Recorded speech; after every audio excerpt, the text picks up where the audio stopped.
तो इस वीडियो में मैं आपको ये बताऊंगा कि कैसे हम यूज करेंगे AC टू वायर सेंसर को अपनी एप्लीकेशन के लिए।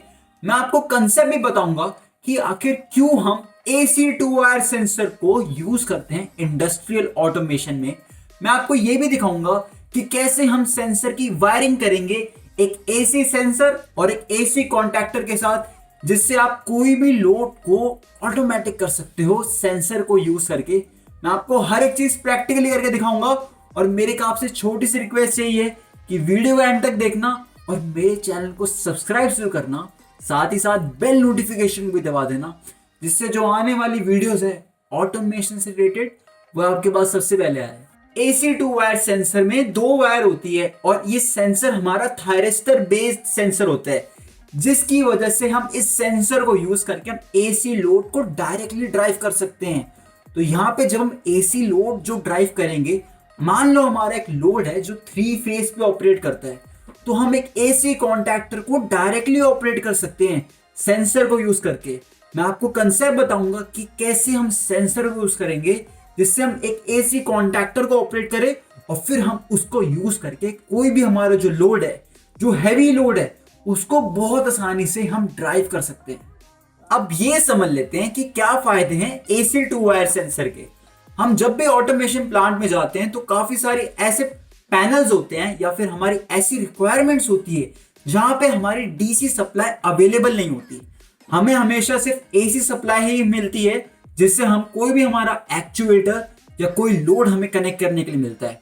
तो वहां पे हम एक AC सेंसर को यूज करेंगे जहां पे हमें DC सप्लाई लगाने की जरूरत नहीं पड़ेगी और इस AC सेंसर को यूज करके आप अपना कॉन्टैक्टर या स्विचिंग डिवाइस जो AC पे ऑपरेट करता है उसको यूज करके आप अपना लोड बहुत आसानी से ऑपरेट कर सकते हो।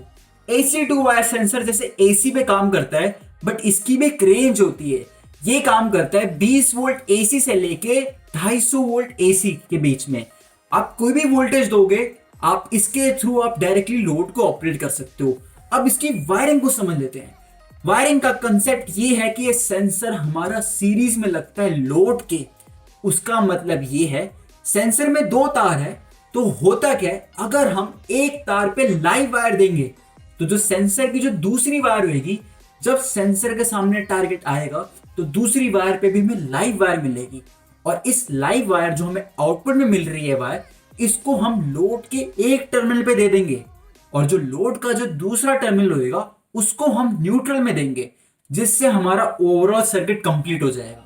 तो आप इस सर्किट को देखकर ये समझ सकते हो कि हमारा सेंसर सीरीज में लगा है एक AC कॉन्टैक्टर के बीच में, और फिर AC कॉन्टैक्टर के जो टर्मिनल्स हैं, जो इनकमिंग और आउटगोइंग टर्मिनल है, वहां पे हम अपना 3 फेज का लोड कनेक्ट कर सकते हैं, जिससे आप इस सेंसर को यूज करके कोई भी आप अपना लोड को ऑटोमेटिक बना सकते हैं। तो ये है हमारा AC sensor, AC two wire. इस सेंसर को डॉल्फिन डिवाइस कंपनी ने मैन्युफैक्चर किया है और इसमें दो वायर होएगी, ब्राउन ब्लू, और इस सेंसर को हम सीरीज़ में कनेक्ट करेंगे। इसकी ऑपरेटिंग वोल्टेज 20 वोल्ट से लेके 250 वोल्ट AC तक ऑपरेट कर सकते हैं और एक इंडक्टिव टाइप प्रॉक्सिमिटी सेंसर है जिसकी सेंसिंग रेंज 8 mm होती है।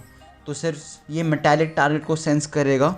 तो जब मैं मेटालिक टारगेट को लाऊंगा, सेंसर हमें आउटपुट देगा और इसके थ्रू हम AC कॉन्टैक्टर को ऑपरेट करेंगे। तो यहाँ पे मेरी supply AC 220 volt AC life neutral, तो मैंने टर्मिनल बॉक्स बनाया हुआ है कनेक्शन करने के लिए।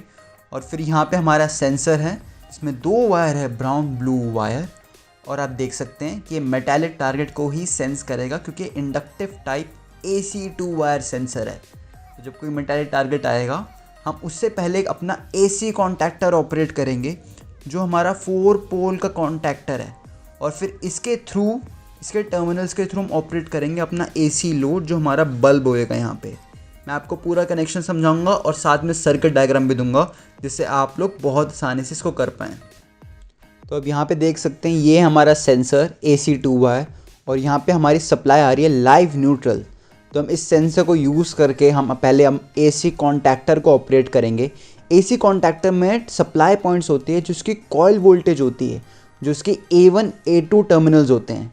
आप देख सकते हैं ये कॉन्टैक्टर हमारा 220 वोल्ट AC पे ऑपरेट करेगा।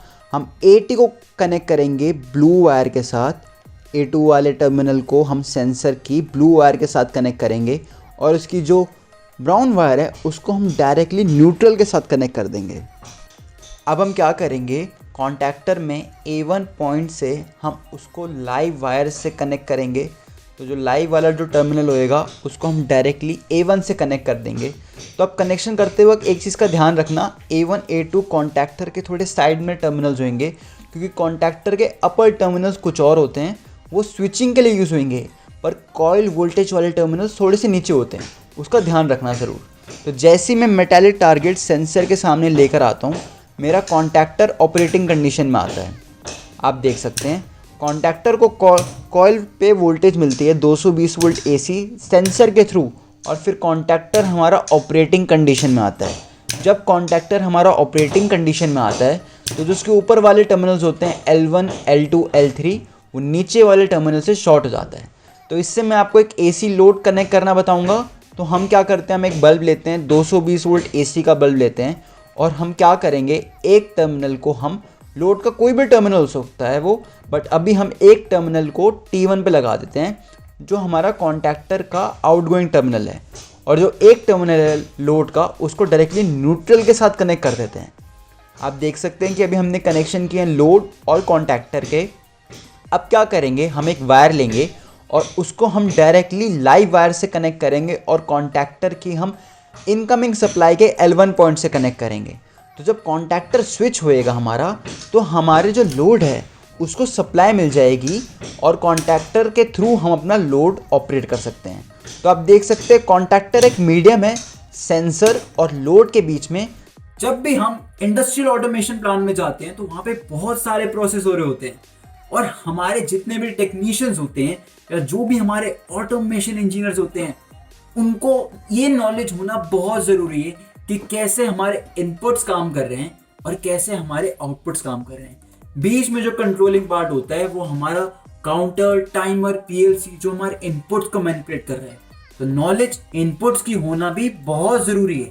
मैं अपने चैनल के थ्रू कोशिश करता रहूँगा कि तीनों चीज़ों को कवर करता रहूँ, जिससे आप लोग जब भी इंडस्ट्रियल ऑटोमेशन में जाओ, और अगर आपने मेरी वीडियोस देखी होगी तो आपको पता रहे कि चीज़ें प्रैक्टिकली चल कैसे रही है। आपको कंसेप्ट भी बताऊंगा और वायरिंग भी दिखाऊंगा, और साथ में सर्किट डायग्राम भी दूंगा, जिससे आप लोग बहुत आसानी से इंडस्ट्रियल ऑटोमेशन कर पाए। तो आज की वीडियो के लिए बस इतना ही। मैंने पूरी कोशिश की आपको हर एक चीज प्रैक्टिकली दिखाऊं और कंसेप्ट भी बताया। अगर कोई भी डाउट होते हैं तो कमेंट सेक्शन में जरूर पूछना, जिससे मैं आप लोगों की बस हेल्प कर सकूं अपने चैनल के थ्रू। तो आज की वीडियो के लिए बस इतना ही। मैं आपको मिलता हूं अगली वीडियो में। Thank you everyone.